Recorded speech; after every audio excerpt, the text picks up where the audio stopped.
Mr. Speaker, I want to begin by offering my deepest condolences to the family and friends of Hardeep Singh Nijjar, who was tragically shot to death outside of what is supposed to be a sacred place of worship, the Guru Nanak Sikh Gurdwara in Surrey, British Columbia. His death was shocking and disturbing to all Canadians, and I know in particular the Canadian Sikh community. The allegations of a potential link between the government of India and the killing of a Canadian citizen, Hardeep Singh Nijjar, on Canadian soil is unthinkable and absolutely unacceptable. Canada is a country of the rule of law. The protection of our citizens, our rights, our democracy, and our sovereignty is paramount. Actions taken by any foreign government or actor that would seek to harm or kill a Canadian citizen on Canadian soil is a grave violation of our sovereignty. It stands against the fundamental principles of a free, open, and a democratic society. Mr. Speaker, let me be very clear. We will not allow India or any other nation to interfere in our democracy. So far, our government has taken a number of concrete steps to address the situation. Last week at the G20, our Prime Minister personally raised his concerns about the situation directly with Prime Minister Modi.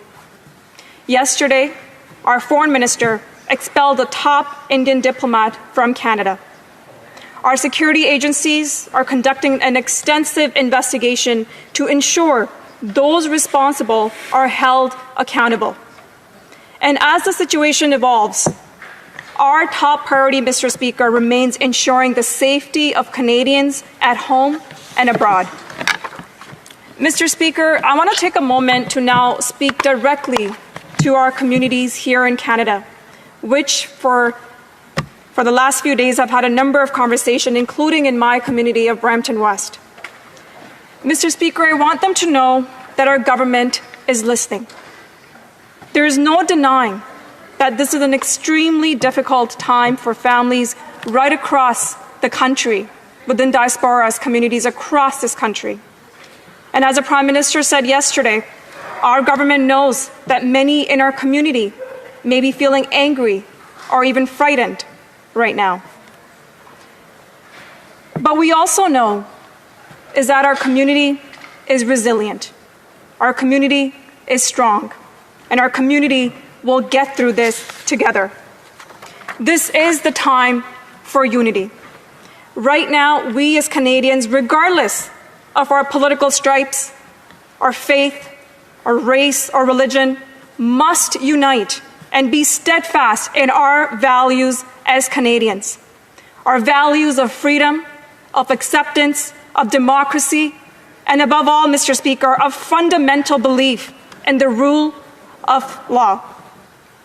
Because it is these values and our commitment to celebrating our diversity that truly makes us stronger, Mr. Speaker, that makes us who we are as Canadians. This is who we are and what we do as Canadians, and we cannot allow this to change us. It is these values that will guide us for the truth. Seeking truth and justice, Mr. Speaker, is also at the heart of what it means to be a Sikh. And Mr. Speaker, like I said, Canadians are strong, our community is strong, and our democracy is strong. And I want to reiterate what our Prime Minister said, and to reassure this House and to all Canadians, especially those impacted by these horrific events, that all steps will be taken to hold those responsible for this killing to account. The safety of Canadians is our top priority, and we will continue to work tirelessly to ensure that Canadians feel safe in their homes, in their communities, and in their places of worship. Thank you, Mr. Speaker.